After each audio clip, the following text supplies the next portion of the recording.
Jace era una pequeña niña de 11 años de edad, tímida y bastante asocial. Sus padres eran Terry Dugar y Ken Slayton. No obstante, sus padres nunca llegaron a casarse y en cuanto su madre quedó embarazada, decidió separarse del padre, por lo que este nunca se enteró de que era padre. Años más tarde, Terry se casó con Carl Provine y años más tarde tendrían una hija llamada Shaina. En la búsqueda de estabilidad y un mejor futuro para sus hijas, la familia decidió mudarse al pueblo de Meyer, California, al sur de Lake Tahoe. Jace era particularmente cercana a su madre. En su infancia nunca logró establecer una relación realmente cercana con su padrastro Carl. La niña era como cualquier otra persona, con una familia unida y que esperaba tener una vida normal y poder cumplir sus sueños. No obstante, y muy lejos de imaginarlo, su vida y la de toda su familia cambiaría drásticamente de un momento a otro. El día 10 de junio de 1991, un día como cualquier otro para la familia de Jace, su madre salió como era costumbre en la mañana en dirección a su trabajo. Se despidió de su hija tan afectiva como siempre, sin saber aún que sería la última vez que la vería en 18 años. Mientras tanto, Jace, vestida de rosado, su color favorito, estaba lista para ir al colegio. Salió como todas las mañanas a la parada del bus, pero de repente, una camioneta gris tripulada por dos personas, un hombre entre 40 y 50 años y una mujer un poco menor. Jace piensa que tal vez la pareja está perdida y se detuvo a su lado para pedir alguna indicación. Pero sin previo aviso, el hombre baja la ventana y una vez está lo suficientemente cerca, le dispara con una pistola paralizante. Rápidamente la mujer que tripulaba el vehículo sale del auto y sube a la niña inconsciente. Todo esto sucedió demasiado rápido y uno de los hechos más perturbadores es que su padrastro Carl fue testigo de todo, ya que la estaba vigilando desde la cochera de la casa. Una vez observa que su hijastra ha sido raptada, desesperado toma la bicicleta y emprende la persecución detrás de la camioneta Mercury Monarch gris. Sin embargo, su esfuerzo fue completamente en vano. La camioneta aceleró con Jace a bordo y se perdió de vista en cuestión de segundos. Inmediatamente Carl comunica a las autoridades locales lo sucedido y empieza el operativo de búsqueda. Las únicas pistas que tenían era la búsqueda de esa camioneta gris, pues nadie logró identificar bien los rasgos de los secuestradores. Tras varias semanas de búsqueda infructuosa y ante la ausencia de pruebas o posibles culpables, el primer perfilado es precisamente Carl, el padrastro de Jace. No obstante, el sospechoso se descartó fácilmente ante la falta de evidencias. El segundo perfilado fue Ken Slayton, el padre biológico de Jace. Sin embargo, este no tenía siquiera idea de que era padre de la niña, por lo cual rápidamente fue descartado de la lista de sospechosos. Seguían pasando las semanas y la policía desplegó operativos no solo a nivel local y estatal, hubo operativo en todo lo largo y ancho del país. La comunidad apoyó en la búsqueda de la niña, imprimiendo y pegando carteles de color rosado, el favorito de la niña, para que la entregaran. Lo que ignoraba el mundo entero es que el paradero de la niña estaba muchísimo más cerca de lo que esperaban, a escasas 3 horas del lugar donde había sido raptada. Lo primero que Jace vio al recuperar la conciencia es que estaba siendo conducida en un automóvil hacia un lugar que no conocía por un hombre de aspecto enfermizo. Su nombre es Philip Garrido. Para ese entonces, quien sería el verdugo de Jace, tenía 40 años. Su rostro demacrado de ojos claros, más bien delgado y poco atractivo, era el rostro que la niña vería continuamente en sus pesadillas, en esa pesadilla en que se convertiría su vida. Phil Garrido nació en Pittsburgh, California en el año 1951. Lejos de ser un prototipo de ciudadano ejemplar, su vida delictiva y sus desvíos sociales empezaron a una edad bien temprana. En 1969, después de haberse graduado de la secundaria, fue detenido por la policía por posesión y abuso de sustancias psicoactivas. Dado a que era considerado un delito menor, al poco tiempo salió libre y continuó abusando de estas sustancias. Es en el año 1972, cuando tenía 21, que su vida delictiva empieza a tomar tintes más oscuros. El monstruo fue capturado por haber drogado y abusado íntimamente a una niña de 14 años.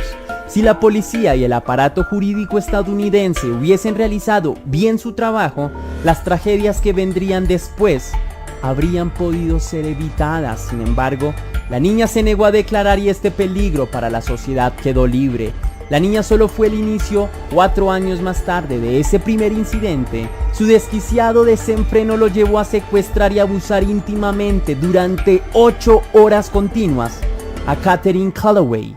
Por este delito fue sentenciado a 50 años de prisión. El monstruo parecía que finalmente sería controlado, pero lejos de este escenario idílico, Garrido solo cumplió 11 años de prisión y en 1988 salió bajo libertad condicional.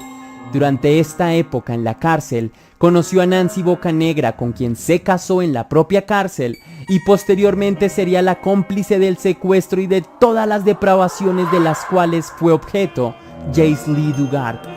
Durante el juicio que le realizaron por el abuso íntimo de Calloway, el juez ordenó un examen psiquiátrico. Estos arrojaron como resultados conducta sexual desviada, adicción a las sustancias ilícitas y al abuso de menores. Por otra parte, el mismo Garrido confesó que una de sus actividades favoritas era frecuentar los colegios y observar niños mientras se masturbaba. Todo esto estaba al conocimiento de Nancy Bocanegra, quien se satisfacía en complacer todos los caprichos y depravaciones de su esposo. Aún teniendo todos estos factores en cuenta, la policía no consideró lo suficientemente peligroso a Garrido como para mantenerlo tras las rejas y dejarlo salir nuevamente. Esta bestia estaba libre para moverse con relativa facilidad y seguir acechando niños y mujeres inocentes, y su objetivo ya estaba claro: la pequeña Jace era su próxima presa. Jace fue llevada a Antioch, la casa de Garrido, que quedaba aproximadamente 240 kilómetros del lugar donde fue raptada.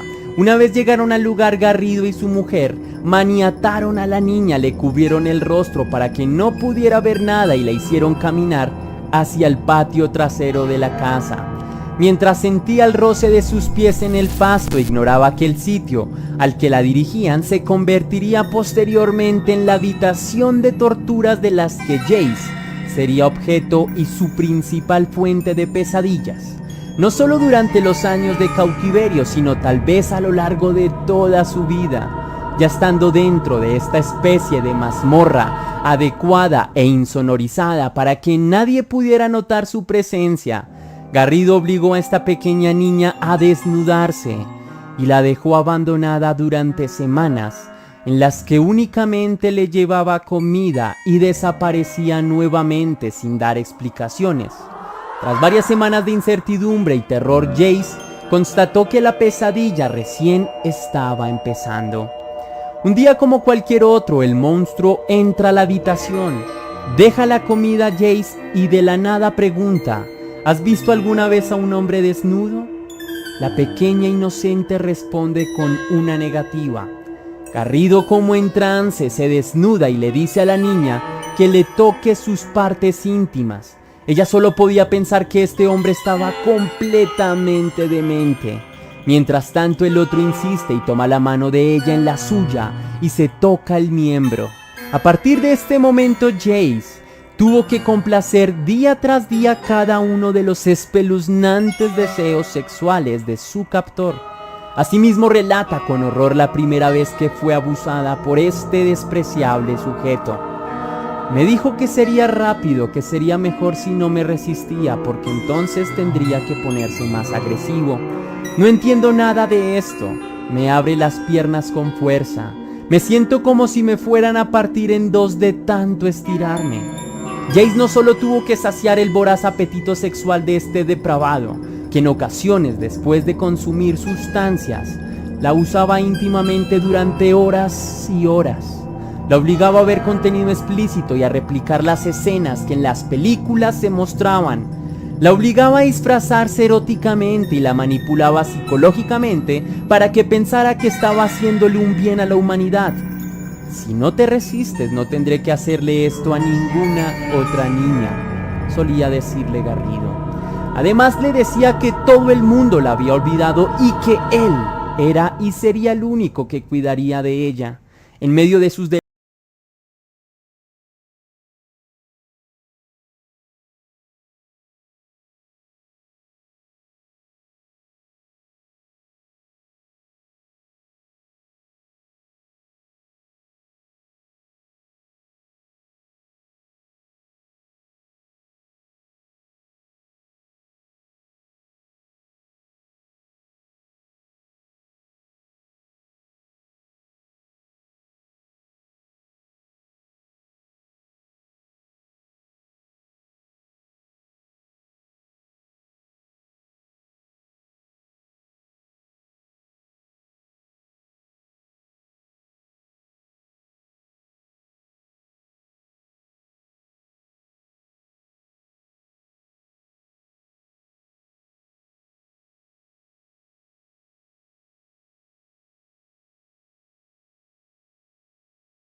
empezó a sentir unos celos enfermizos, llegando a utilizar abusos físicos para hacerla sentir peor. Ante esta situación, Garrido decidió que Jace tenía que decirles a sus hijas que su verdadera madre era Nancy y que ella era su hermana mayor. De esta manera Garrido logró mermar los celos de su esposa a tal punto que la idea de escapar desapareció casi por completo de la mente de la niña. La manipulación por parte de Garrido y Bocanegra fue tan profunda que la sumisión de Jace era absoluta, tanto así que incluso Garrido le permitió trabajar como asistente y diseñadora de tarjetas para una empresa que él mismo creó. A los ojos de la sociedad podía parecer que Garrido tenía una familia como cualquier otra. Uno de los datos más impresionantes en este caso y que deja en evidencia la ineptitud y negligencia de la policía es que Garrido durante los 18 años de cautiverio de Jace recibió cerca de 60 visitas domiciliarias a su casa por parte de la policía. Dado que cumplía su pena de casa por cárcel y durante todas estas visitas absolutamente ningún oficial se percató de la presencia de Jace o de ninguna de sus hijas. A pesar del prontuario criminal y sus antecedentes e incluso de la cercanía de Garrido desde el rapto, nunca llegó a ser perfilado como potencial sospechoso. El secuestrador estuvo casi en sus narices todo ese tiempo. Tras 18 años de cautiverio, un día cualquiera, en una salida de trabajo con su secuestrador y sus hijas, mientras Garrido repartía sus folletos religiosos, algunas personas vieron un comportamiento sospechoso de su parte. Al llamar a la policía, identificaron a Garrido, quien cumplía una condena por libertad condicional. Así, llamaron al oficial que supervisaba su condena y este lo citó a una reunión. Garrido asistió a la reunión con su esposa Jace y sus 2 hijas. En un principio Jace fue presentada como Alyssa. No obstante, la sorpresa del supervisor fue mayúscula dado que durante todos los años de supervisión nunca había visto a Jace ni a las dos niñas. Después de mucho seguimiento e intentos fallidos por obtener la verdad, pues Jace se rehusaba a revelarla, pues se presume que sufría del mal de Estocolmo. Finalmente reveló la verdad. Después de casi 2 décadas de cautiverio, la niña había sido finalmente encontrada. Durante todo ese tiempo, su familia nunca dejó de buscarla. Se presume que su madre y su hermana pegaron cerca de 1 millón de pósters a lo largo y ancho del país. Finalmente, el 27 de agosto de 2009, Terry Dugard, madre de Jace, recibió la llamada con la que soñó durante todo ese tiempo. Era su hija, que para ese momento tenía ya 29 años y gozaba de una excelente salud, y junto a ella sus 2 hijas de 11 y 15 años. A partir de ese momento, Jace empieza a recuperar todo el tiempo que le fue arrebatado con su familia. Asimismo, demandó al estado de California por negligencia y ganó el juicio, donde fue compensada con $20 millones. Todos los detalles de su vida están retratados en el libro que escribiría años después y que tituló Una vida robada. Por otra parte, Garrido fue acusado por abuso y secuestro, además de otros 27 cargos. Philip Garrido, en ese momento de 60 años de edad, fue sentenciado a 431 años de prisión, mientras que Nancy a 36 años. El 24 de marzo de 1987 era un día como cualquiera para Vincent Nelson. Se encontraba tranquilo en su casa y lo último que esperaba ese día era una visita. Había anochecido hacía muy poco tiempo y Vincent escuchó que golpeaban a su puerta. Se levantó con parsimonia y al abrir la puerta se quedó helado. Del otro lado se encontraba Josefina, su exnovia, a quien no veía desde hace 4 meses. El estado de su amante era precario, estaba notablemente más delgada y sus ojos, inyectados en sangre, parecían estar al borde del delirio. Sin permitirle preguntas o explicaciones, Josefina empezó a contar una historia increíble y poco articulada en la que Nelson entendió confusamente algo sobre un secuestro, comida de perro combinada con las extremidades de una mujer, un pozo donde sufría torturas y abusos. En principio, Nelson creyó que su expareja se había vuelto completamente loca, pero la enorme desesperación mediante la cual esta mujer estaba contando esta historia lo hizo intuir algo. Un poco más calmada, Josefina le contó a su expareja que había estado secuestrada durante 4 meses en la casa de un demente y que había podido escapar, pero que si se quedaba, las otras personas que tenía secuestradas corrían peligro. A pesar de la incredulidad del Nelson, lo más lógico resultaría confrontar al hombre para que la dejara en paz, pero Josefina insistió en que tenían que llamar a la policía.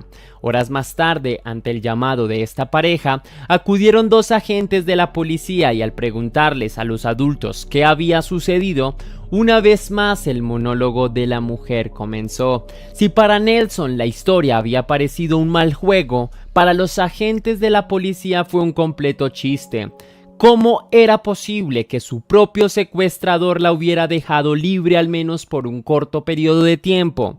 Aún así, Josefina continuó insistiendo con desesperación, pero ella, como diera lugar, tenía que demostrar que lo que estaba contando era la verdad.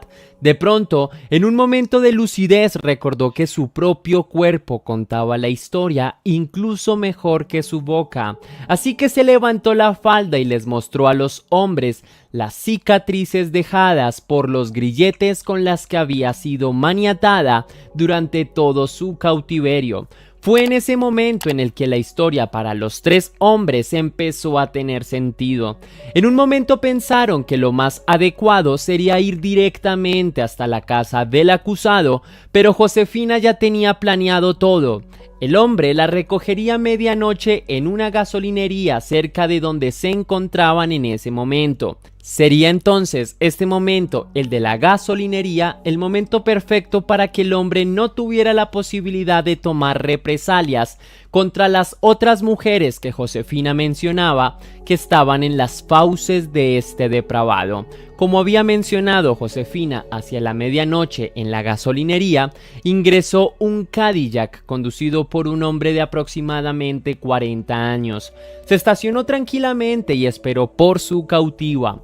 Su sorpresa no fue demasiado grande cuando los dos oficiales lo encañaron mientras le gritaban que tenía que salir inmediatamente del auto. Gary Michael Heidnik, con una sonrisa irónica y de superioridad, preguntó: ¿esto es por los pagos de manutención infantil? Los policías, desconcertados, simplemente dijeron que era un asunto muchísimo más serio. En ese momento, y sin saberlo, habían detenido a uno de los psicópatas más grandes de la historia reciente de los Estados Unidos.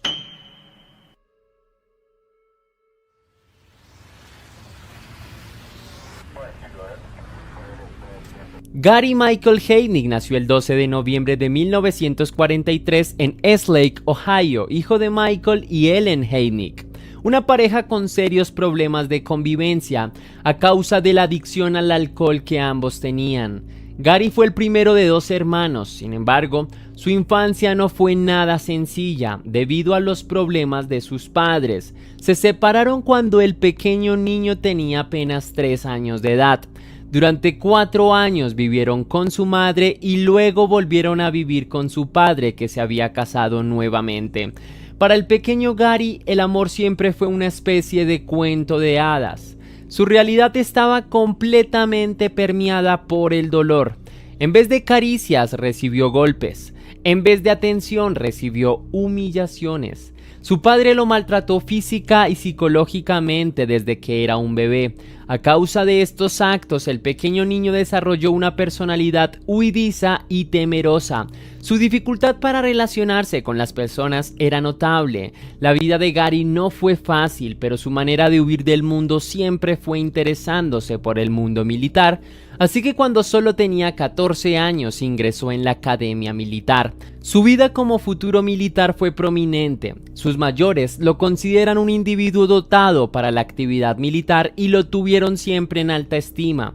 No obstante, el joven nunca terminó la academia. Pero para Gary su futuro estaba claro. A los 18 tomó la decisión de unirse al ejército de los Estados Unidos. Con calificaciones excelentes y con un futuro prominente por delante, todos sus superiores suponían que este joven sería un excelente soldado. No obstante, y a pesar de las recomendaciones de los sargentos y generales, Gary nunca logró especializarse en ningún campo. En consecuencia, se dedicó a la medicina como militar, pero su carrera se vio obstruida por una enfermedad. Gary fue diagnosticado con trastorno esquizoide de personalidad, razón por la cual tuvo que ser licenciado con honores del ejército. Así Gary podría vivir el resto de su vida sin preocupaciones económicas.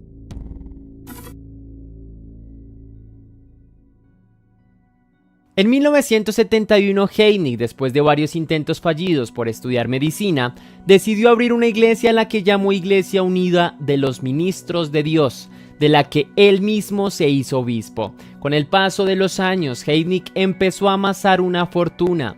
El dinero que ingresaba a su cuenta por medio de la iglesia estaba libre de impuestos y mediante inversiones en la bolsa obtuvo más de $500,000. Pero el dinero no era la única fijación de Heidnik. El hombre tenía una fijación por las mujeres afro o con retrasos mentales. Este monstruo en ebullición casi desde el momento de su nacimiento no era como un hombre común. Sus límites para distinguir lo bueno de lo malo eran prácticamente nulos. Su vida criminal empieza oficialmente en el año 1976 cuando disparó sin piedad al rostro de un hombre que le había ofrecido alquilar una casa. Pero esto no era sino una pequeña muestra de lo que este hombre era capaz. Para 1978 mantenía una relación sentimental con Ann Janet Davison, una mujer que padecía de dificultades cognitivas y con quien este depravado disfrutaba teniendo una relación abusiva llena de maltrato. No obstante, la única y más afectada no fue la propia pareja Ann Janet. Ella tenía una hermana que se encontraba internada en una institución para personas con discapacidades intelectuales, y el hombre decidió ayudar a su pareja para sacarla de la institución. A simple vista parecería un acto de caridad, pero no había nada más lejos de la realidad. El verdadero objetivo de este sádico era aprovecharse de la hermana de su pareja. Alberta, hermana de Ann Janet, fue la primera víctima de las depravaciones mentales de Gary Heinick. Este ser perverso la encerró en un almacén de su casa, donde abusaba de ella y la sometía a violencia física. Al enterarse de esto, su hermana Janet avisó a las autoridades competentes, que procedieron a arrestarlo. Al realizar las pruebas a la inocente Alberta, se constataron no solo los abusos íntimos y físicos, sino que además se encontró que Heinick la había contagiado de una enfermedad venérea. Por este suceso, Heinick fue encerrado durante años en instituciones mentales bajo la estricta vigilancia de psiquiatras, pero posteriormente saldría libre para seguir cometiendo sus pérfidos actos. La última señal de alarma que sonó para que el mundo se diera cuenta que este hombre no podía seguir libre por las calles de Estados Unidos vino precisamente pocos meses después de que Heinick contrajera matrimonio con una ciudadana filipina que vivía en el país. El hombre disfrutaba humillarla y le procuraba violencia psicológica cuando la obligaba a ver cómo mantenía relaciones con hasta 3 mujeres al mismo tiempo. Naturalmente, la mujer decidió denunciarlo, pero nadie tomó acciones. Betty Disto se separó de Heinick, que para 1985 ya tenía 3 hijos, todos frutos de las relaciones que mantenía con mujeres de cariños pagados.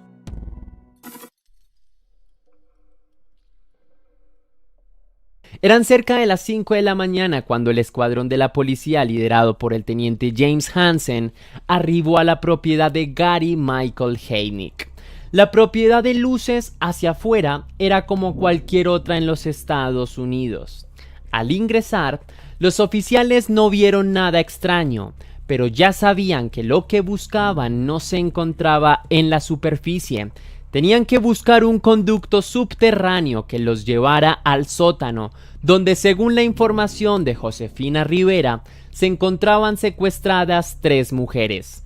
Uno de los primeros hombres en encontrar el camino que conducía al sótano fue David Savage, uno de los oficiales que horas antes había arrestado a Heinick. Para cuando el oficial Savage encontró la puerta que daba paso al pequeño cuarto subterráneo, todo su cuerpo temblaba. Una vez abrió la puerta, lo primero que notó fue el ambiente pesado que emanaba de la habitación. Parecía un infierno gélido. El frío era demasiado intenso. Savage caminó a tientas por la poco alumbrada habitación. En medio de sus pasos, logró divisar unas figuras humanas que, al acercarse, estallaron al unísono en un grito sordo. Eran 2 mujeres afro que se encontraban semidesnudas acostadas en un colchón sucio y maloliente. Su única protección para el frío que helaba todo el entorno era una fina manta con la que las 2 se cubrían intentando mantener un poco de calor, y unas blusas que poco o nada cubrían. El oficial trató de tranquilizarlas diciendo que estaba ahí para ayudarlas. Se percató que las mujeres estaban maniatadas a un tubo ubicado en el techo. El cruel individuo las mantenía todo el tiempo aprisionadas con grilletes. Una vez las mujeres se tranquilizaron un poco, el oficial Savage les preguntó si había más mujeres en la habitación. Las 2 chicas señalaron hacia un mismo punto ubicado en el suelo. El oficial avanzó nuevamente a tientas hasta encontrar un pedazo de madera sobre el que se encontraban un montón de bolsas que contenían tierra. Maquinalmente, el oficial empezó a correr cada una de las bolsas, mientras en su cabeza pensaba que esto era digno de una escena de la peor película de terror. Al terminar de correr las bolsas, el peso quedó liberado, podía correr el pedazo de madera para mirar qué había debajo de él. El compañero del oficial Savage, el oficial McCluskey, abrió la pequeña compuerta y en el interior insondable del pozo, una pequeña muchacha de poco más de 18 años que se encontraba en posición fetal, vio como por su cabeza se iluminó todo. Su primera reacción fue de temor. Pensó que los horrores de los días anteriores estaban por volver a comenzar. Sin embargo, vio un rostro desconocido de un hombre que se le acercaba con rapidez. Le quitó los grilletes que la ataban al fondo de ese pozo mísero y frío y la subió junto con las otras dos mujeres. La pequeña Agnes Adams junto con las dos mujeres que se encontraban en el colchón, Jacqueline Askins y Lisa Thomas, fueron llevadas a una ambulancia para ser tratadas. Mientras tanto, el oficial Savage y compañía sabían que su búsqueda no había finalizado. Aún quedaba revisar con precaución la casa para constatar la historia de la comida de perro mezclada con la carne humana que Josefina Cuervo había mencionado haber sido obligada a comer durante su periodo como cautiva. Savage subió a la cocina, encontró una olla con contenido de dudosa procedencia que apestaba brutalmente, encontró un pedazo de hueso carbonizado que al mirar con detenimiento identificó como una costilla humana. Sus pulsaciones estaban a 1000, empezó a buscar con mayor afán. Era cierto lo que había dicho Josefina. Ese hombre había asesinado y desmembrado a una mujer y además la había cocinado en su propia casa. Cuando el oficial David Savage abrió la nevera, probablemente no se encontraba para lo que iba a ver. Un brazo semicongelado salía del frigorífico. Durante días la policía inspeccionó con detenimiento la casa para encontrar todas las evidencias posibles en el caso de Heinick. Pese a ello, no encontraron más partes humanas.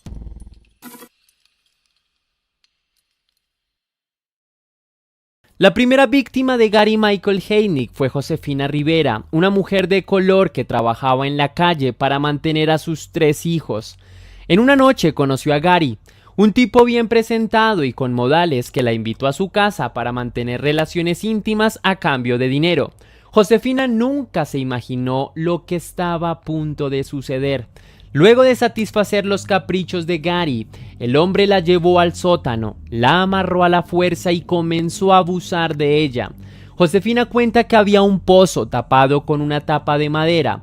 Fue en ese sitio donde la encerró esa primera noche y en donde empezarían sus peores pesadillas. 3 días después, Josefina vio cómo aparecía una segunda mujer, Sandra Lindsay, una mujer con retrasos mentales que, al igual que ella, fue llevada bajo el mismo método, y en menos de un mes ya eran 4 las mujeres que se hallaban encerradas en el sótano de este depravado. Primero aparecieron Lisa Thomas y posteriormente Deborah Dudley. La última mujer en llegar fue Jacqueline Askins. Durante todo este tiempo, las mujeres permanecían esposadas al tubo ubicado en el techo y eran obligadas a tener relaciones íntimas con Heinick. El hombre además las torturaba introduciéndoles objetos por ambos orificios. Les introdujo destornilladores por sus oídos, razón por la cual la mayoría de estas mujeres perdió total o parcialmente el sentido de la escucha. En una de sus sesiones de desenfreno, Heinick se molestó con Sandra Lindsay, dado que no lo complació como él quiso. Por este motivo le aplicó toda clase de torturas imaginables y posteriormente la dejó colgada durante una semana entera sin recibir alimentos. Para cuando se percató, la mujer estaba al borde de la muerte y pese a sus intentos de mantenerla con vida, la mujer murió por inanición. Lejos del arrepentimiento, este sádico cortó en pedazos a la chica y cocinó distintas partes de su cuerpo que mezcló con comida de perro y con ellas alimentó a todas las otras mujeres. Uno de los episodios más macabros de esta historia tendría como protagonista a Deborah, que por predilección de este tirano era la que más le generaba confianza, razón por la cual llevó a la cocina, alimentó y momentos más tarde le mostró el contenido de una de las ollas. En ella se encontraba la cabeza cocinada de Sandra Lindsay. Al verla bajar al sótano con una palidez casi fantasmal, las otras mujeres le preguntaron qué había sucedido y ésta les contó la historia.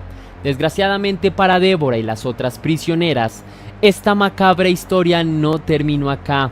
El ruin individuo Gary Heinick disfrutaba viendo sufrir a las personas, así que cada tanto inventaba nuevas formas de aplicarles torturas a sus prisioneras. Heinick era adicto a los electrochoques. Cuentan que disfrutaba dando descargas eléctricas a las chicas, así que, movido por todo su desenfreno, un día decidió una salvajada. Con ayuda de Josefina, quien para ese momento había pasado a ocupar el espacio privilegiado de entre las 4 mujeres, llenaron el pozo de agua, amarraron a las chicas y las hicieron meter en el pozo. Acto seguido, les dieron descargas eléctricas hasta dejarlas inconscientes. Para Deborah la tortura fue lo último en su vida, pues ella no aguantó la fortaleza de las descargas y murió. A diferencia del caso de Lindsay, en esta oportunidad también ayudado por Josefina, que seguía ganándose su confianza, decidió arrojar en un espacio desierto y poco transitado el cuerpo de Deborah. Heinick quería reemplazar el cuerpo de la mujer que acababa de perder, por lo cual días más tarde, con ayuda de Josefina, secuestraron a la última de todas las víctimas, Agnes Adams, de tan solo 18 años. La niña, al igual que todas las otras mujeres que habían caído en garras de este sanguinario, fue conducida al pozo, sometida a tratos inhumanos y forzada a mantener relaciones íntimas con este grotesco individuo. Por suerte para ella y para todas las mujeres, sus sufrimientos no durarían mucho tiempo, ya que Josefina, quien por bastante tiempo venía ganándose la confianza del asesino, estaba a punto de liberarla. Heinick había sido testigo de la lealtad de Josefina, había obedecido sin rechistar sus órdenes y lo había satisfecho en todo lo que había pedido. Era tanta la confianza que le tenía que incluso le invitaba a salir y le permitía que durmiera con él en su propia cama. Luego de varias semanas insistiendo, finalmente Josefina logró que Heinick le permitiera salir sola. Le dijo que iría donde sus padres para avisarles que todo se encontraba bien y que nada malo le había sucedido.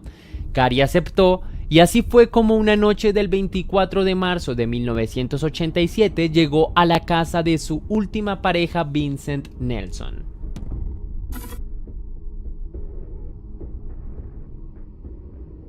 David Heinick, a pesar de que su abogado intentó alegar que su cliente estaba demente y que nunca fue consciente de sus acciones, fue sentenciado a pena de muerte y el 6 de julio de 1999 le fue aplicada la inyección letal. Tras el juicio se conoció que uno de los delirios de este sujeto era crear una raza perfecta, por lo que quería embarazar a todas las mujeres que tenía encerradas. Estas ideas son muestras del desenfreno y de la perversidad mental de este sujeto. Este objetivo, que según sus víctimas llevó a ganarse el apodo de el sembrador de bebés. Después de relatar un caso de este tipo, uno queda francamente sin palabras. Es increíble dimensionar la cantidad de perversiones de las que son capaces los seres humanos. Muchas veces ni siquiera llegamos a imaginar la cantidad de atrocidades que suceden día a día en este mundo y que se albergan en los rincones más inesperados.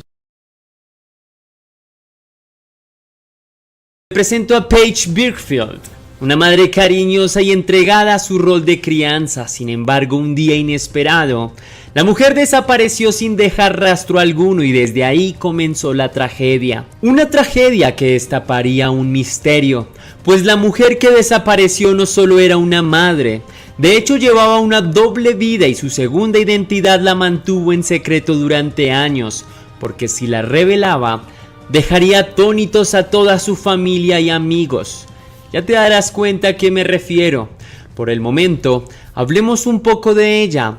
Paige era una mujer de 34 años bastante carismática para sus amigos y familiares. una chica trabajadora que logró hacerse de una familia compuesta por ella y 3 hijos a quienes amaba con locura. Y con el tiempo logró comprar una casa que sirviera como herencia para sus hijos por si algún día ella faltara, y de hecho hacía hincapié en esa situación hipotética con bastante frecuencia, algo que no despertó alarma en su momento, pero ella sabía muy bien por qué lo decía. La mujer logró una estabilidad financiera bastante cómoda, lo que le permitió mantener a su familia bastante cerca, y siempre fue la primera interesada en gestionar las reuniones familiares. En palabras de sus padres, ella amaba este tipo de encuentros y no paraba de sonreír cuando tenía la oportunidad de compartir con ellos. Paige también era bastante entregada a sus hijos, por lo que procuraba no dejarlos solos y si por alguna razón debía hacerlo, procuraba que no fuera mucho tiempo. Ahora bien, pasemos a conversar un poco sobre su vida sentimental. A la edad de 22 años la mujer se casó con su novio de bachillerato, Ron Bigler. La pareja congeniaba muy bien y tenía grandes aspiraciones juntos. Pero desafortunadamente no supieron manejar la relación desde la comunicación asertiva, por lo que terminaron en divorcio solo 2 años después del matrimonio. Aparentemente el detonante de la ruptura fue la negativa de Ron por tener hijos. Sin embargo, en 1997 la mujer conoció a Rob Dixon, un hombre que la enamoró rápidamente y con quien decidió contraer matrimonio. Las cosas eran diferentes con él, no solo por el trato que éste le daba, sino porque además era una persona con una estabilidad financiera bastante cómoda. Él dirigía una serie de negocios en compañía de su padre. La pareja rápidamente se mudó a Colorado, a una hermosa casa que habría conseguido Rob Dixon. Así que una vida de lujos le esperaba a Paige, quien emocionada disfrutaba de todos los gastos que hacía su pareja para ella. Pero como el mundo de los negocios es bastante incierto, Rob hizo unos malos movimientos que le provocaron grandes pérdidas de dinero y por arte de magia también comenzaron las tensiones en la relación de ambos.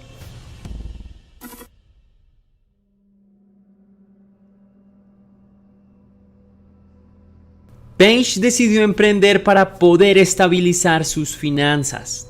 La mujer era una excelente bailarina de ballet, por lo que decidió comenzar a impartir clases con niños y niñas. Pese a que sí le generó un ingreso extra, no resultó como ella esperaba y para el 2004 su relación estaba a punto de quebrarse por completo. Su pareja comenzó a ser un poco violenta por la crisis económica que atravesaban, hasta el punto de que casi la maltrata. Si no es porque Paige llama a la policía, las cosas hubiesen terminado terriblemente mal. A continuación quiero que escuches la llamada que Paige realizó.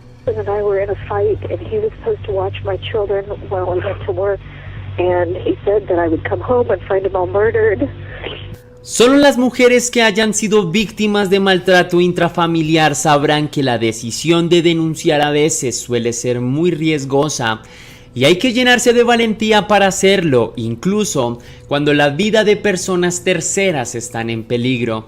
Este era el caso de Paige, quien poco después se mostró desesperada buscando consejos en internet y hablando con personas para que le aconsejaran sobre cómo ella debía proceder ante dichas amenazas de su esposo.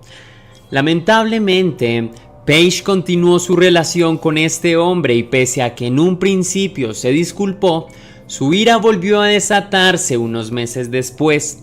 Esta vez logró empujar a Paige, quien sostenía a su hijo más pequeño en brazos, y logró lastimarlos a ambos.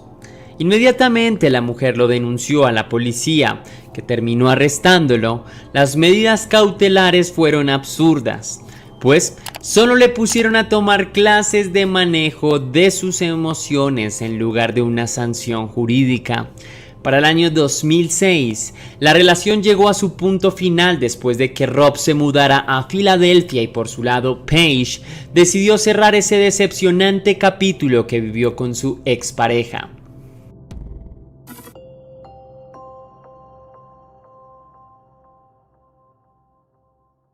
Para el año 2007, Paige criaba a 3 hijos con bastante cariño y afecto, pero en junio de ese año y sin la más mínima señal, la mujer desapareció dejando a sus 3 hijos a la deriva. ¿Pero qué había pasado con ella? ¿Desapareció por voluntad propia o alguien la secuestró? La investigación comenzó a buscar pistas sobre su paradero y luego de varios días tuvieron la primera de ellas. El carro de la mujer fue encontrado en una pésima condición, pues el auto había sido incendiado y abandonado en un aparcamiento. Sin embargo, en su interior no había nadie, pero sí hubo detalles que llamaron la atención de los investigadores. Por ejemplo, el asiento del conductor estaba inclinado hacia atrás y en los asientos traseros encontraron una agenda que pertenecía a Paige y curiosamente habían arrancado un par de páginas de ahí. Así que los oficiales comenzaron sus sospechas y la primera apuntaba a Rob Dixon, la última pareja de la mujer. Pese a que lo interrogaron y lo investigaron de forma minuciosa, el hombre no tenía ninguna relación con la desaparición de Paige. La investigación estaba en un periodo de frustración. Pasaban los días investigando la vida de Paige con la esperanza de poder encontrar pruebas para seguir con el caso. El primer hallazgo era sobre una infidelidad por parte de Paige, pues los oficiales descubrieron que la mujer, mientras estaba con Rob Dixon casados, se seguía viendo con su anterior esposo. Y por esa razón, Ron entró a ser un potencial sospechoso para la investigación. Pero las autoridades, una vez más, se encontraron con la sorpresa de equivocarse. Ron no tenía nada que ver con la desaparición porque estaba a varias millas de distancia al día de los hechos. Poco después, la policía descubrió que Paige, después de su divorcio, buscó un trabajo para seguir pagando la vida que le gustaba tener, cómoda y eventualmente lujosa. Este trabajo del que les hago mención se vinculaba a una empresa que se dedicaba al baile de chicas.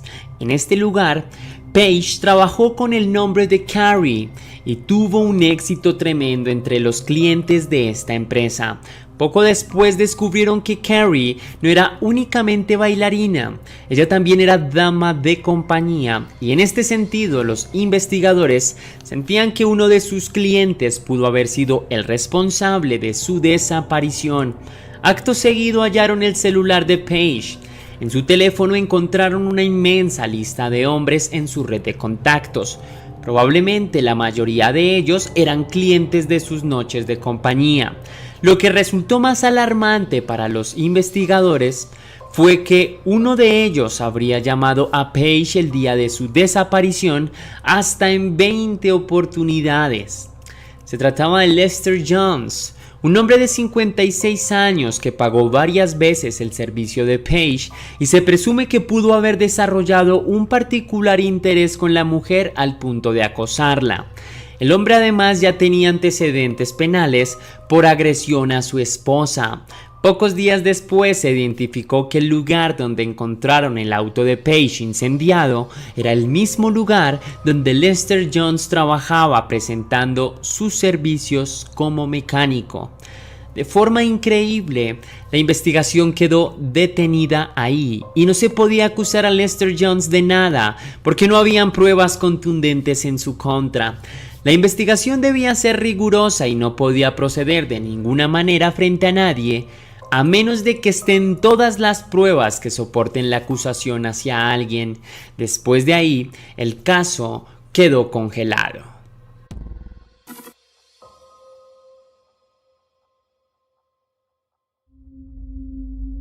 La verdad de lo sucedido estaría cerca luego de que el caso se reabriera en el año 2012. En ese año, un excursionista de manera imprevista se encontró con unos restos humanos que de inmediato pasaron a un análisis para identificar a la persona. Sorprendentemente, luego de un registro dental, se comprobó que pertenecían a Paige Birkfield. Este hallazgo se produjo a solo 60 millas de donde estaría ubicada su casa en Colorado. Asimismo, encontraron en el cuerpo una cinta en su espalda, lo que ayudó a teorizar que la mujer fue detenida en contra de su voluntad y que alguien indudablemente estaría detrás de esta desaparición. Desafortunadamente no se pudo identificar la causa de la muerte de la mujer, pero sí encontraron hematomas en la víctima, por lo que se cree que fue golpeada antes de perder la vida. Tras varios meses de investigación, se logró comprobar que Lester Jones estuvo detrás de la desaparición de Paige Birfield. Esto sucedió en el año 2014. La policía decidió arrestarlo y llevarlo a juicio bajo la acusación de secuestro y asesinato de Paige Birfield. El juicio de Lester Jones tuvo lugar en 2016, pero luego de una deliberación del jurado, en esa primera sesión se decidió anular el juicio porque el jurado no pudo decidir sobre la culpabilidad del acusado. Sin embargo, poco después, se logró concretar nuevamente otro juicio en aras de revisar con mayor detenimiento el perfil del acusado. Finalmente, la exesposa del acusado decidió testificar en su contra. La mujer le dijo al jurado que era común que Lester Jones desatara su ira en contra de ella y que el resultado de sus hechos eran hematomas por toda la cara, y que además, después de la ruptura entre ambos, Lester Jones solía ser conflictivo con los amigos y futuras parejas de la chica, llegando a golpearlos en varias oportunidades. En este punto se supo que Lester Jones estaba casado cuando sucedieron los hechos, así que era probable que el hombre no quería que se filtrara en su familia que él pagaba servicios a una dama de compañía a escondidas de su familia, y por esa razón decidió eliminar a Paige para que no quedara evidencia de ello.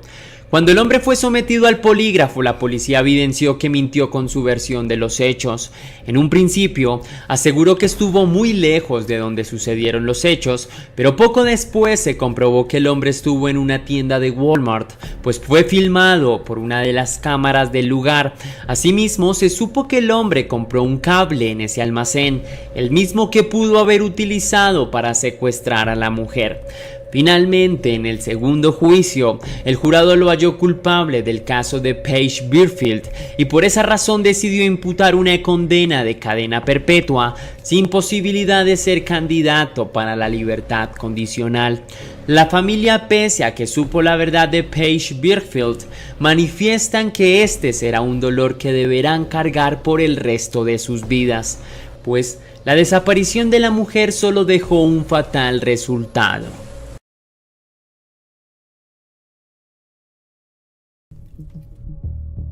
Nottoway County 911, what is your emergency? What's wrong?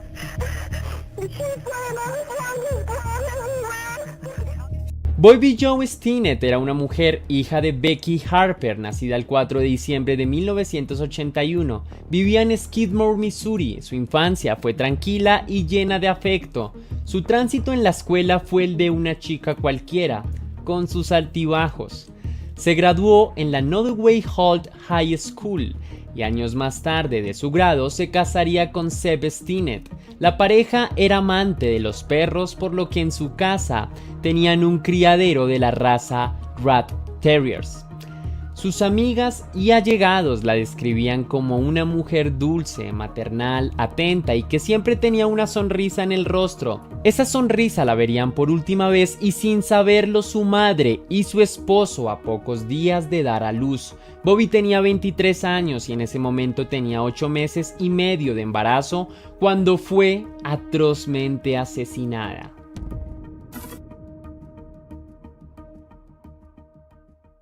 Todo comenzó en abril del 2004. Bobby participaba en una convención de perros de la raza Rat Terriers, los pequeños que se dedicaba a criar en su casa de Missouri.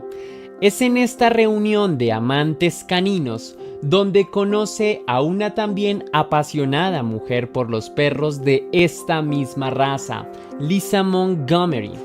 Stinnett y Montgomery al instante sienten simpatía una por la otra después de una amena charla sobre perros. Este común y corriente encuentro se transformaría más adelante en el detonante de uno de los casos más espeluznantes en la historia de Estados Unidos. Debido al entusiasmo y al amor incondicional por sus perros, Bobby participaba activamente en varios foros de internet donde publicaba continuamente fotos con la intención de vender a caninos de esta raza. Gracias al afecto que le tenían a Bobby en estos foros, solía compartir datos también acerca de su vida. En uno de los foros que frecuentaba, Ratter Shatter publicó que estaba embarazada y que esperaba tener su primogénito para diciembre de ese mismo año. En el sitio web, la noticia fue bien recibida y varios de los usuarios expresaron sus felicitaciones a Stinnett. Entre ellas, hubo una mujer llamada Darlene Fisher que fue especialmente efusiva con ella. Al poco tiempo de Bobby haber publicado esta noticia, la otra mujer expresó en el foro que ella también estaba embarazada. Es por esta razón y por su mutuo apasionamiento por los Rat Terriers que las dos mujeres estrechan su vínculo y sostienen conversaciones frecuentes en el sitio web, hablando alternadamente sobre sus próximas maternidades y sobre perros. El 15 de diciembre de 2004, Fisher contacta a Bobby para expresarle su deseo de comprar uno de los cachorros que en ese momento estaba pendiente. Fisher le dijo a Stinnett que su casa quedaba en Fairfax, Missouri, un pueblo relativamente cerca de Skidmore, por lo tanto conduciría hasta su casa para realizar la compra del cachorro. Bobby le indicó que no habría problema y acordaron el encuentro para el día siguiente en horas de la mañana. Ese mismo día, Bobby, emocionada, le dijo a su madre y esposo que al día siguiente vendría aquella mujer de Fairfax hasta su casa para ver a los perritos y con suerte compraría uno. El 16 de diciembre de 2004, ese fatídico jueves, el día empezó tranquilamente. Sepp, marido de Bobby, salió a trabajar como de costumbre. Bobby se habrá preparado para la visita de su cibercolega, sin sospechar lo que estaba por suceder. Aproximadamente a las 12:30 p.m., la llamada Darlene Fisher llegó a su casa. Muchas debieron haber sido las preguntas de Bobby al verla. Posiblemente una de las primeras que se le debió haber atravesado por la cabeza es que la mujer estaba bastante delgada como para estar embarazada. Pero sin prestar demasiada atención, salen un rato a pasear y jugar con los cachorros. Hasta este punto de la historia, todo parecía un encuentro tranquilo, pero es aquí donde todo se transformará súbitamente en un completo relato de terror. Pocos minutos después de regresar a la casa y aún acompañada por su compañera, Bobby recibe una llamada de su madre Becky Harper, quien le pidió el favor de que la llevara al trabajo a las 3:30 p.m. En poco más de una hora, Bobby cuelga el teléfono y sin vacilar ni un momento, y para sorpresa de ella, Darlene Fisher extrae de su chaqueta una cuerda blanca y un cuchillo. Rápidamente la mujer golpeó a Bobby hasta dejarla inconsciente y una vez desmayada intentó estrangularla con la cuerda que llevaba en su chaqueta. En este momento Darlene Fisher toma su cuchillo y empieza a rebanar el abdomen de la aún inconsciente Bobby, pero ante el dolor está despierta. Por lo tanto, una vez más con ayuda de la cuerda, la homicida intenta estrangularla una vez más hasta arrebatarle la vida sin misericordia alguna, viendo cómo la luz de sus ojos se apagaba lentamente. Una vez muerta, la macabra asesina continúa con su verdadero cometido. Con práctica de cirujana, abre de un lado al otro el abdomen de la mujer que yacía en el piso y extrae el feto con vida, corta el cordón umbilical y emprende su huida. Al ver que eran las 3:30 de la tarde y su hija aún no llegaba para recogerla, Becky Harper decide nuevamente llamar a Bobby. Ante la ausencia de respuesta, esta decide ir hasta su casa a buscarla.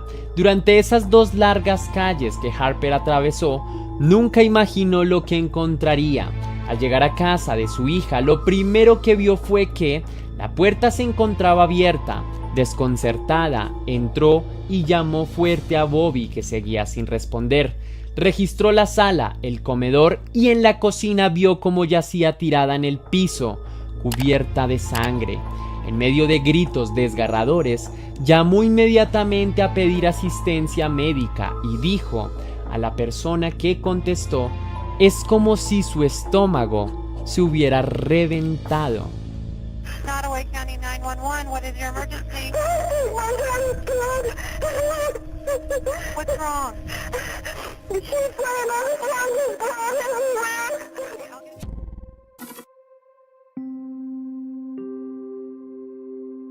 Michael L. Roberts, agente especial del FBI, estaba atónito ante el caso que le acababa de ser asignado. Había escuchado bien.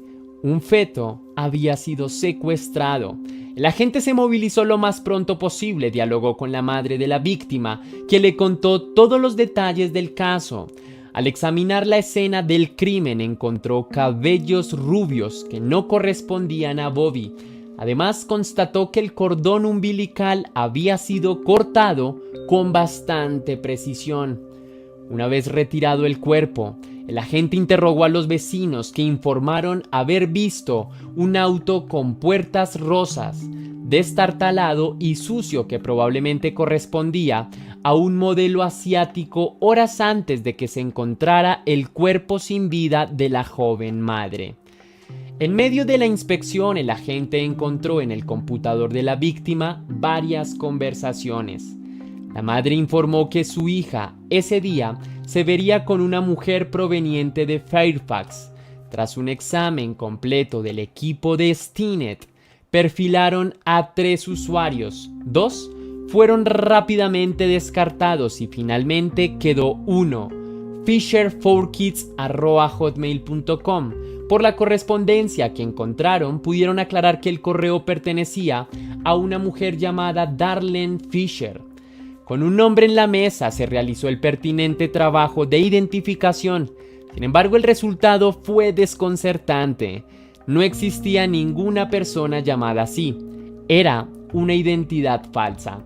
No obstante, la determinación del agente Roberts era clara: dar con la asesina y recuperar al bebé secuestrado. Gracias a que ya tenían el correo desde el cual la asesina se había contactado, encontrar la dirección IP del ordenador fue sencillo.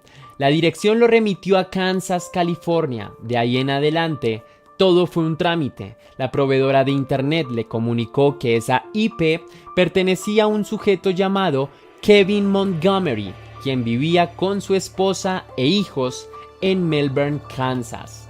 Inmediatamente la policía se movilizó a la morada del presunto asesino. Al llegar, observaron en la entrada un Toyota Corolla rojo con las puertas desgastadas. Al tocar, abrió la puerta una mujer con un bebé recién nacido en brazos. Su rostro inmediatamente se trastornó y se mostraba preocupada y temerosa. Al hacer pasar a los oficiales, estos se dieron cuenta que se estaba celebrando una fiesta por el nacimiento del bebé. Una vez a solas, interrogaron a la mujer y después de amenazarla con hacerle pruebas de ADN, confesó todo. Lisa Montgomery había asesinado a Bobby Stinnett y había arrebatado a su hija de sus entrañas. Lisa Montgomery fue detenida y juzgada por sus acciones. El juzgado la sentenció a pena de muerte, siendo así la única mujer ejecutada en los Estados Unidos en 67 años. No obstante, ¿quién era realmente esta mujer? Y todavía más importante, ¿qué le había llevado a cometer estos atroces crímenes?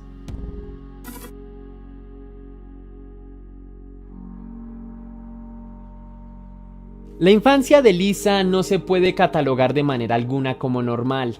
A diferencia de muchos otros niños de Estados Unidos y del mundo en general, la pequeña niña no fue criada en un ambiente propicio para un infante.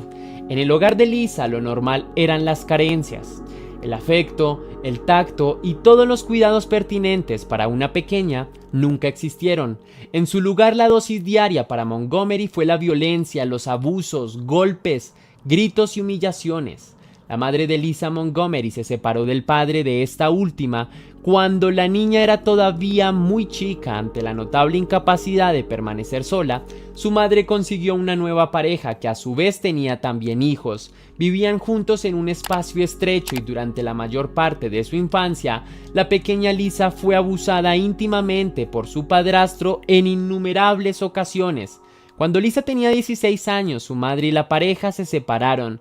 Su madre culpó a la pequeña adolescente de haber hecho que su pareja la dejara y le pidiera el divorcio.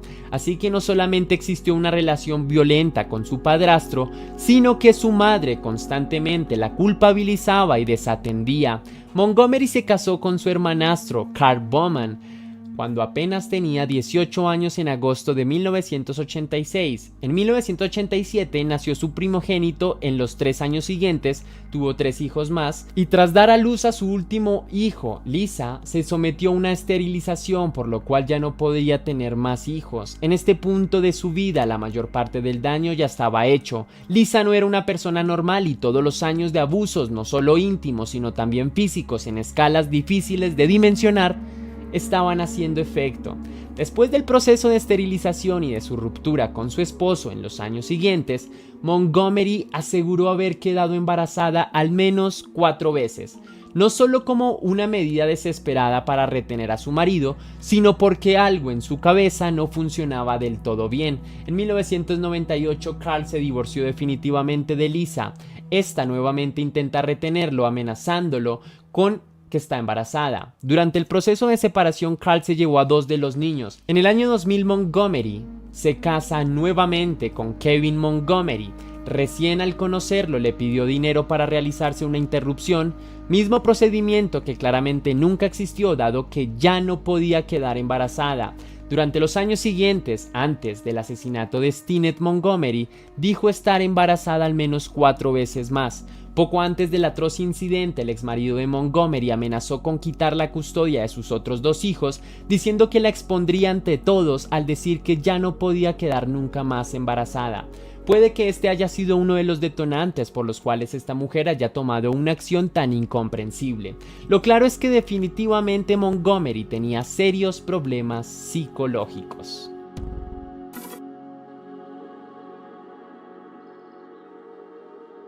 A pesar de todo el historial de violencia en la vida de Montgomery, un asesino es un asesino, o al menos así lo veía una parte de la sociedad y así lo vio también el juzgado americano. Pero todo asesino es también un ser humano y desde esta perspectiva sus abogados lucharon con todo cuanto tuvieron a su alcance, no por demostrar su inocencia, sino por demostrar que su sentencia era injusta para una mujer que muy probablemente no sabía muy bien lo que hacía. Durante el proceso jurídico, la defensa de Montgomery intentó mitigar la pena alegando que su clienta sufría de enfermedades mentales. 2 expertos en psicología realizaron pruebas para diagnosticar el estado mental de la mujer. Los 2 médicos llegaron a las mismas conclusiones. Montgomery sufría de depresión, trastorno límite de personalidad, desórdenes de estrés postraumático y pseudociesis, también conocido como embarazo psicológico, un trastorno en el cual las mujeres creen vehementemente que están embarazadas. No obstante, el médico encargado del examen por parte del Estado diagnosticó las mismas enfermedades salvo la última. A pesar de todas las pruebas que se hicieron posteriormente, incluyendo imágenes cerebrales de Montgomery, donde se demostraba que una parte de su cerebro, el sistema límbico concretamente, tenía una actividad anormal. Uno de los doctores informó que esta parte del cerebro es la que se encarga de regular las emociones, la agresividad, de decirte si tienes frío o calor, o también está fuertemente ligada con producir embarazos psicológicos. Aún con todas estas pruebas que demostraban que gran parte del accionar criminal de Montgomery se debía en gran medida a sus anormalidades cerebrales y psicológicas, el juez dictaminó la sentencia máxima. Después de casi 2 décadas en el pasillo de la muerte esperando por el día de su juicio, el pasado 13 de enero de 2021, con 52 años de edad, Lisa Montgomery fue ejecutada por la penitenciaría de los Estados Unidos en la prisión de Third Out, Indiana. Esto sucedió durante el año 2015 en horas de la tarde. Un tornado empezó a formarse sobre un pequeño pueblo en Franklin Grove, Illinois. Un desastre que, aunque en principio no se veía tan amenazante, logró en pocos minutos despertar el terror en los habitantes del área, pues el tamaño al que logró crecer era monstruoso.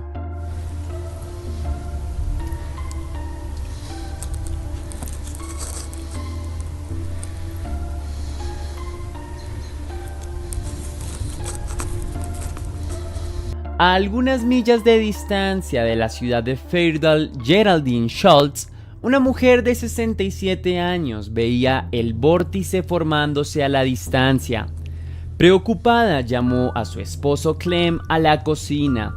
Ya en la cocina, la pareja se quedó sorprendida mirando a través de la ventana el tornado que se iba formando. Para la pareja, los tornados no eran cosa nueva, y fue por las condiciones climáticas que Clem creyó que estaban seguros, pues el tornado parecía alejarse hacia el este. Sin embargo, para mayor tranquilidad, subió las escaleras por un par de linternas en caso de un corte de energía. Desde el segundo piso, Clem quedó paralizado al ver que el tornado que estaba fuera de la ventana del dormitorio ahora era mucho más grande y se había acercado significativamente. Y es que escapar no era una opción viable, pues la velocidad del viento superaba los 320 kilómetros por hora. Además de que el tornado estaba clasificado como un tornado F4, que corresponde a aquellos que tienen un poder devastador. Este era el tornado más grande que se había visto en el área.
Con el pánico en la sangre y la esperanza en las señales, Clem tomó su celular y empezó a grabar por la ventana, pues estaba seguro de que la tormenta se dirigía hacia el este.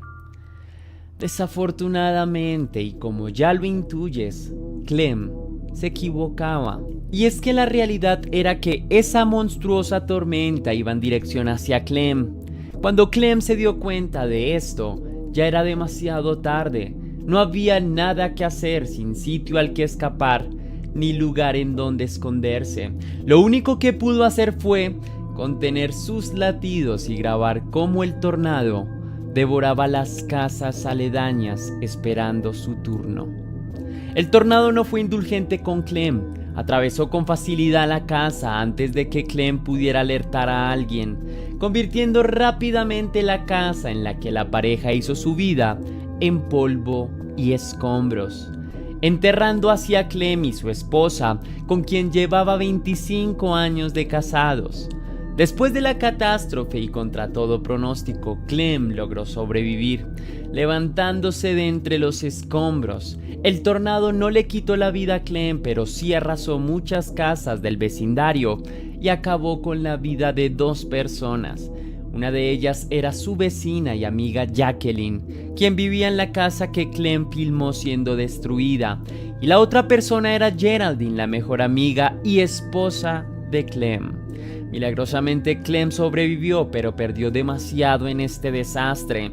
La verdad es que ver este metraje analizando el contexto y el sonido del momento hacen que sea uno de los videos más impactantes que he visto este año.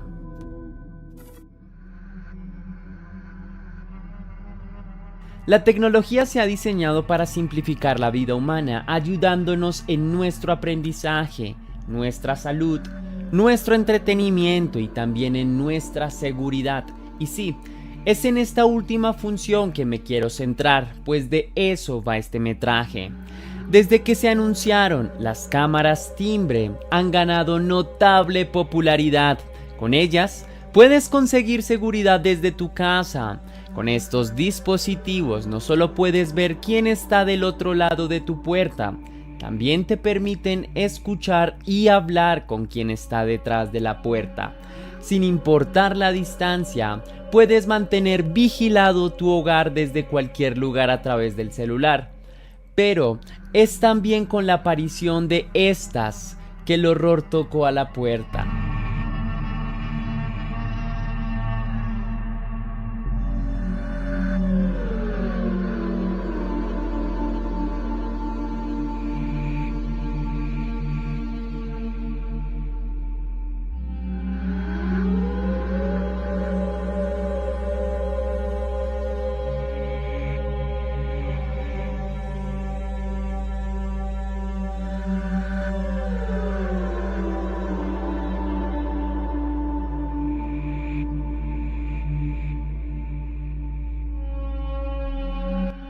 Las capturas de video de las cámaras timbre han expuesto a varios delincuentes, desde ladrones insignificantes hasta tentativas de homicidio y secuestro. Y es que debido a la popularidad de estas cámaras han surgido muchos videos que muestran sucesos perturbadores que ocurren allí fuera, en las calles de nuestros vecindarios. El video que quiero mostrarte es reciente.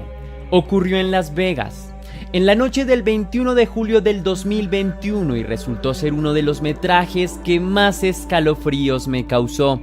Intenta imaginar que tú eres la protagonista o el protagonista. Eran las 8 de la noche y nuestra protagonista se encontraba cocinando para sorprender a su esposo cuando éste regresara del trabajo.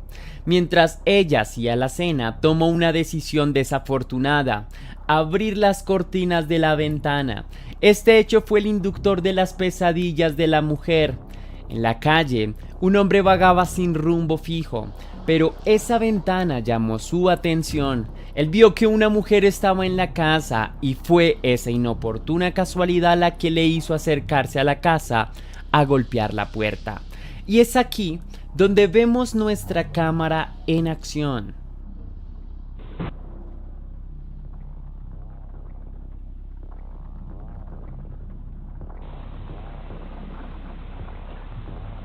Are you sure? I just rang your doorbell because I have a couple questions for you.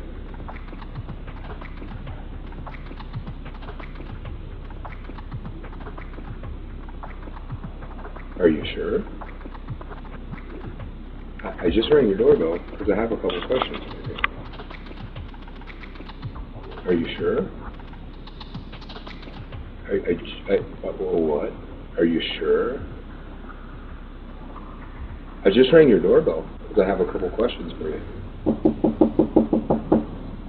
Are you sure? Are you positive? Are you sure? I just have a couple questions for you. Are you sure? Are you positive? I just have a couple questions for you. Are you sure? Are you positive? Are you sure? Are you absolutely certain? El hombre estuvo allí varios minutos golpeando y repitiendo la misma frase una y otra vez. Según lo que escuchamos del extraño visitante, él dice que está ahí para hacer un par de preguntas a la mujer que estaba en casa. Sin embargo, algo no cuadra bien. La mujer, en un acierto del azar, nunca abrió, dado que nunca había visto a este hombre. Ella tampoco respondió a lo que el hombre decía, y debido a que no se encontraba dentro del rango de visión del extraño visitante, es que pensamos que el hombre hablaba consigo mismo. El extraño, en un último intento por entrar, probó en girar el plomo de la puerta, sin embargo este no abrió, y vemos al hombre retirarse maldiciendo en voz baja. Hasta aquí, el video empezó a encender las dudas. ¿Cuáles son sus verdaderas intenciones? Duda que resolvemos en los siguientes segundos. Mientras el hombre se retiraba, el esposo de la mujer, quien todavía estaba en el trabajo, decidió cuestionar al hombre a través del timbre al percibir que esta no era una situación normal, a lo que el extraño regresa y revela sus verdaderas intenciones. So who are you? What? Yeah? Are you sure? Who are you? Hey, I just had a couple questions. I just wanted to ask you about Navy SEAL. Yeah, can you hear me? What I'm looking for is for the girl that's in the house to come out here because I'm going to rape her and kill her. Can you have her open the door? I'm going to rape and kill the girl that's on the other side of this door when she lets me in. I want to rape her and kill her because I have a knife and a gun.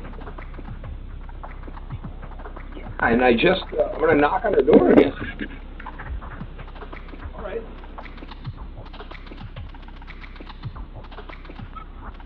Are you sure? Yeah. What?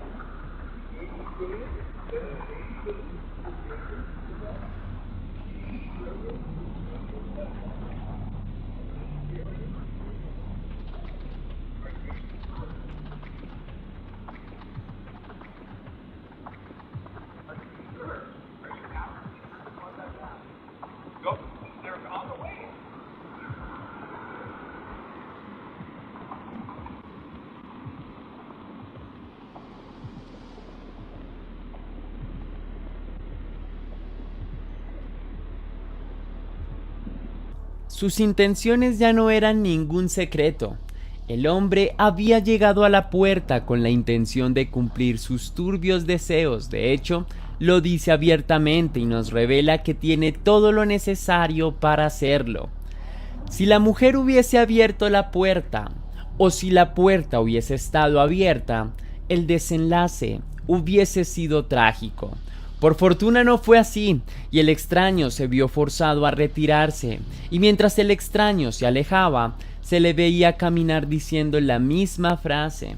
Al final del metraje se detuvo a mirar la casa por una última vez y finalmente desapareció en la noche. La policía fue notificada de lo sucedido y se buscó al hombre en el vecindario, pero la búsqueda no tuvo resultados, lo que abandonó a la pareja con una creciente sensación de intranquilidad. La pregunta era clara: ¿cuándo volvería aquel hombre? Asustada por su vida, la mujer publicó el incidente en las redes sociales y el metraje se viralizó rápidamente.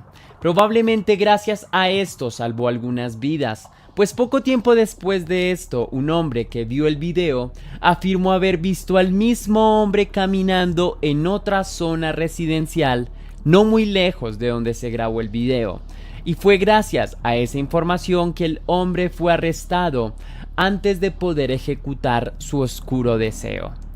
Al ser confrontado, la policía preguntó por su nombre, a lo que él contestó ser el Espíritu Santo.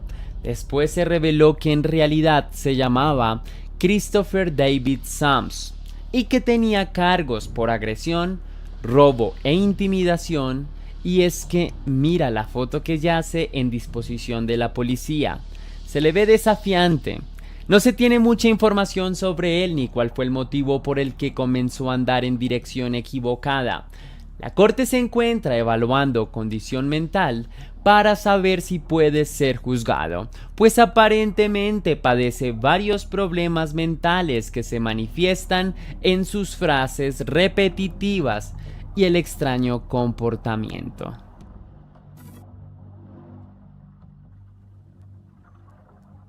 Nuestro siguiente video nos lleva al otro extremo del mundo, más precisamente a Filipinas en el 2014. Esta historia comienza con una trágica nota en la que una familia se despide de su integrante más joven, una niña de 3 años que había desarrollado una fiebre severa y sin acceso a un sistema de salud, estaba condenada a morir en horas de la mañana del 12 de julio. Sin signos vitales, la pequeña niña fue declarada muerta y posteriormente llevada a su casa para preparar su funeral, que se llevaría a cabo un día después. Obviamente fue un hecho sombrío, ya que la niña fue puesta en el ataúd y la tapa se cerró. Los miembros de la familia estaban reunidos y llenos de tristeza despidiendo la corta vida de la niña. Una niña que seguramente merecía vivir más y que en ese momento era enterrada en el lugar en que descansaría finalmente. Antes de que eso sucediera, uno de los vecinos se había encargado de arreglar el cuerpo de la joven antes del entierro, pero algo extraño sucedió. Cuando fue a hacerlo dentro del ataúd, la cabeza de la niña comenzó a moverse, como si fuera un ligero tic. Pero presa del miedo, la vecina revisó rápidamente el pulso y vio que su corazón aún estaba latiendo y la niña respiraba. Uno de los miembros de la familia comienza a grabar cuando la repentina ola de incertidumbre les había golpeado.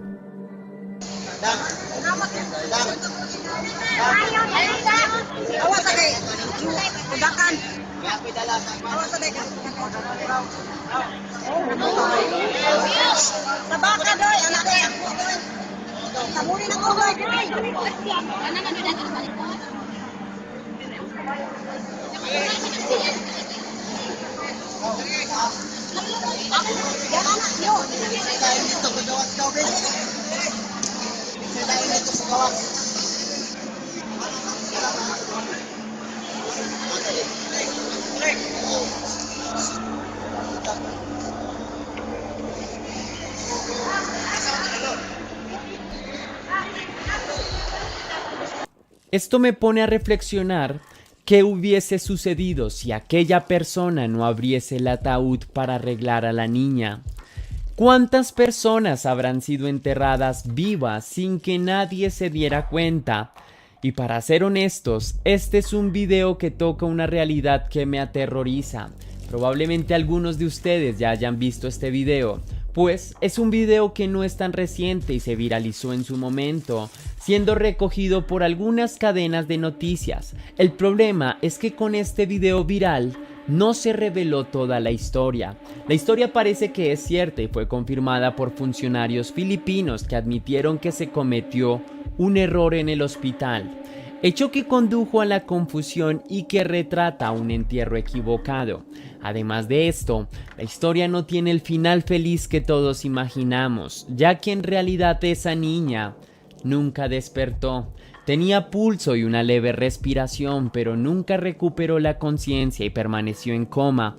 De hecho, solo 2 días después de este video, y fue el 15 de julio, que una vez más fue declarada muerta. Este video es triste y un poco retorcido, pues en muchos noticieros se vendió la idea de que se trataba de un milagro. Sin embargo, la información se tomó a la ligera, pues la aclaración del segundo reporte de deceso ya se había publicado. Se manipuló la información a conveniencia y se usó para contar lo que se quería escuchar.